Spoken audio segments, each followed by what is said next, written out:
Hi, this is Tamara from mooglyblog.com, and in this video, I'm going to be demonstrating how to crochet the one ball easy striped crochet baby blanket, which is a lovely pattern that I designed for Yarnspirations.com.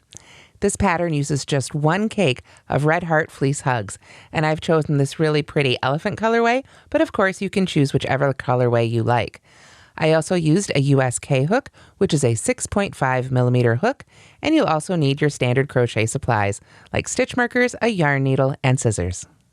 Now this pattern is made, as I said, with just one ball of the red Heart Fleece Hugs, and it's worked in one piece from the bottom up, back and forth in rows.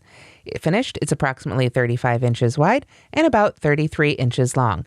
And of course, if you want to make it longer, you can just add more yarn. When you download the free PDF from Yarnspirations, you'll find both the written instructions and a charted sample of the pattern. So whichever type of instructions you prefer, you can follow along with this video. Today, for the sake of time, I'll be making this reduced sample of the pattern, but it will demonstrate all the stitches that you'll find inside the finished blanket. Now to make the full-size blanket, you'll want to start the first row with 87 foundation double crochets. So to make a double crochet, what we're going to do is chain 2, and those first 2 chains are not going to count as our first double crochet or as our first stitch, but we'll yarn over and go into that underneath loop of the first chain you've made. And this is going to be a little bit harder to find in this yarn. And that's the reason I chose to use foundation stitches for this first round, so I didn't have to make a long row of chains to work into. But if you prefer, you can do it that way as well. As long as you have 87 double crochets at the end of your first row, that's the important part. So I've pulled up that loop through that first chain I made. So now I have 3 loops on my hook. So I'm going to yarn over, pull through just that first loop. There we are.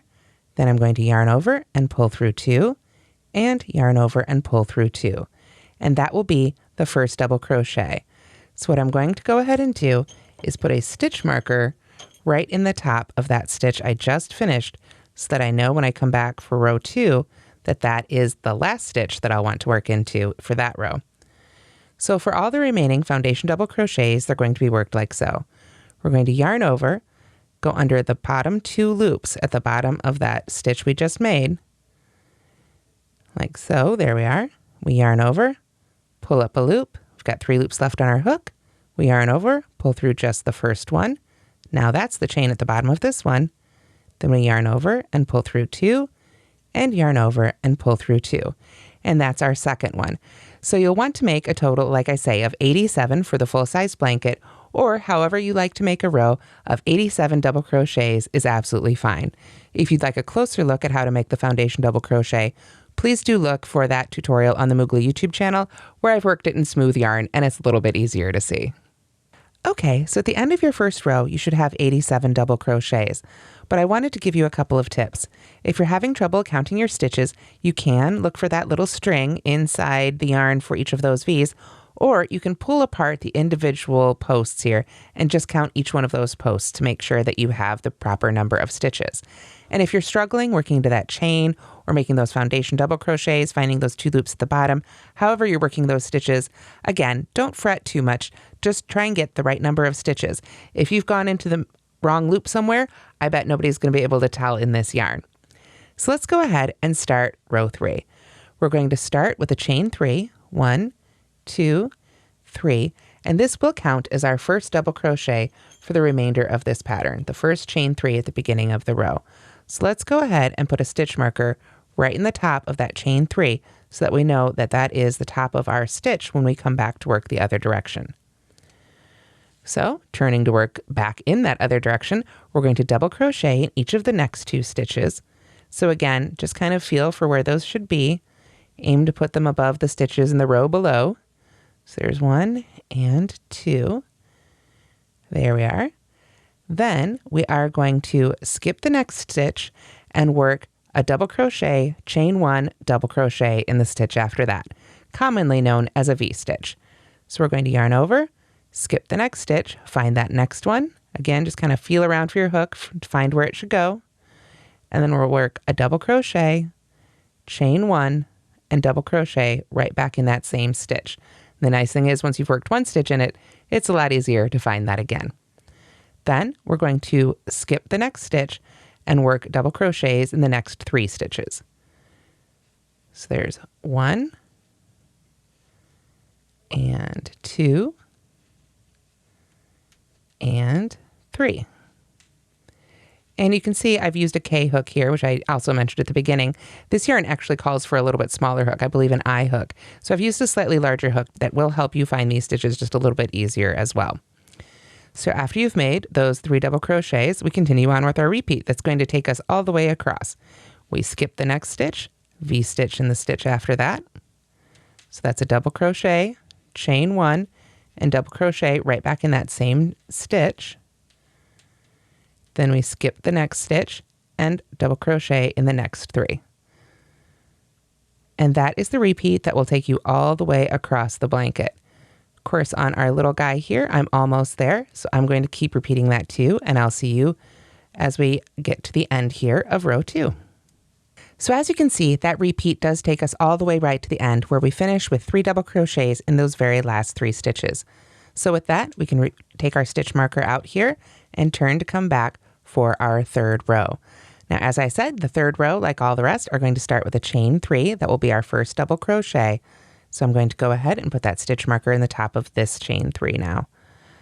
I'm a really big fan of using stitch markers to help you keep your place in a pattern, particularly when you've got a fuzzy yarn like this. It really is so much better than getting to the end of the row or the end of the next row and realizing you missed a stitch and you have to pull it all out. So after we've made our chain 3, we are going to work double crochets again in each of the next 2 stitches. And this is something that will continue throughout the pattern. We'll have 3 double crochets, if you include that chain 3, at the beginning and at the end of every row. This way, we don't have to go back and work any sort of border for this pattern. We're essentially building it right in with that row of double crochet and these 3 double crochets at the beginning and end of each row. We're building it right in as we crochet it. So we've got our chain 3, we've double crocheted in each of the next 2 stitches, and now we are going to skip the next stitch and we work a double crochet, chain 1, double crochet in the chain 1 space. So that's a little bit easier to see here. We're going to skip that first part of the V and we're going to work right into that chain 1 space for another V stitch. So we go right in there, work our double crochet, chain 1, then right back into that stitch. So you don't have to worry about getting into any particular stitch. Just like so. There we go.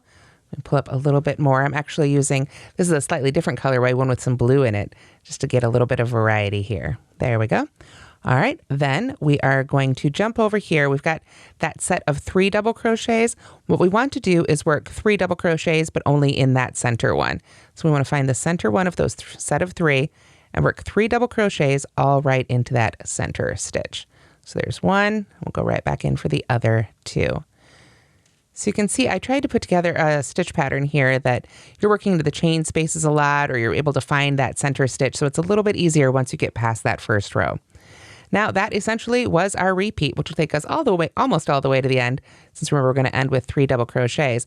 We've got our 3 double crochets in that center one. So the next thing coming up in the previous row is another V stitch. So we're going to jump on over to that chain 1 space in the V stitch and work a double crochet, chain 1, and another double crochet all into that chain 1 space. Then we've got another set of 3, so we're going to work 3 double crochets right into that center double crochet. And as I say, we'll continue doing that all the way across until we get to those last 3 stitches there, because we don't want to work 3 double crochets right into the center one of those. We want a nice border on this edge as well. So there's that. I've got one more chain 1 space, one more V stitch here to work into. You'll of course have a few more repeats on your full-size blanket. So I double crochet, chain 1, double crochet right back in that chain 1 space, like so.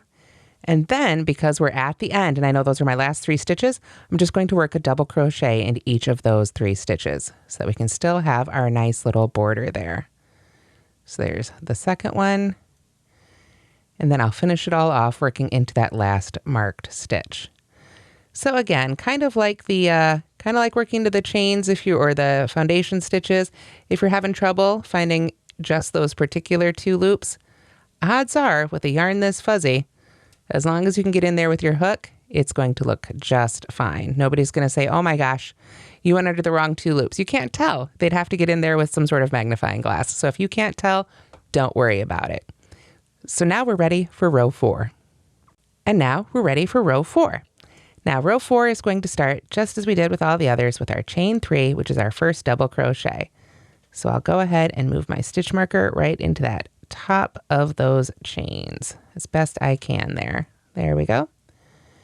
And then, of course, just like all the other rows, we're going to start with double crochets in the next 2 stitches. So we maintain that 3 double crochet border at the beginning and end of each row there. There we are. That one wanted to twist on me a little bit. There we go. All right. And then to continue with row 4, it's essentially going to be a repeat of row 2, but because the previous row wasn't a solid row of double crochet, we need to work it just a little differently than row 2. Of course, we're going to go into that chain 1 space again for that first V-stitch. So you always have a V-stitch in your V-stitch. Those get stacked right on top of each other. Nice and fun to make with this yarn, nice and easy. And then, since we worked all 3 stitches into 1 stitch in the previous row, this time we're going to work a stitch in each of these. So just double crochet in each of those next 3 double crochet stitches. So there's 1 and 2 and 3. There we are. So that will be the repeat, of course, then, that takes us all the way across just like it did in row 2. Work a V-stitch in the next V-stitch, and then work a double crochet in each of the next double crochets. And that will get you all the way across row 4. And that's how you work the 4th row and how you work most of the rest of the pattern. We're just going to switch back and forth between rows 3 and 4, 3 and 4, 3 and 4, all the way to the end. The 49th row will be a row 3 repeat. So the 3rd row, which is the one where we've worked all 3 of those double crochets into that center double crochet though. After the 49th row, we're ready for row 50, which is the one that finishes off our entire blanket. So to continue that border we've been building in, we're essentially just going to double crochet all the way across. So we can start again with a chain 3 for the first double crochet. We're not going to bother putting a stitch marker on it because I'm not going to come back to it. And then, of course, just double crochet in those next 2 double crochets. And indeed, just double crochet in each double crochet you come to. But then, of course, when you get to that V-stitch, you're going to need to double crochet in the stitch and in that center chain space, and then in the next stitch. And then, of course, when you come to the double crochets, you just double crochet in the top of those all the way across, and then you can finish off and you'll be done with your blanket. And that's how to crochet the 1-ball easy striped crochet baby blanket. I hope you enjoyed making this pattern. I certainly did. And working with this yarn is so yummy and fuzzy, you can see just how squishy of a baby blanket this makes. Thanks so much for watching, and don't forget to like and subscribe.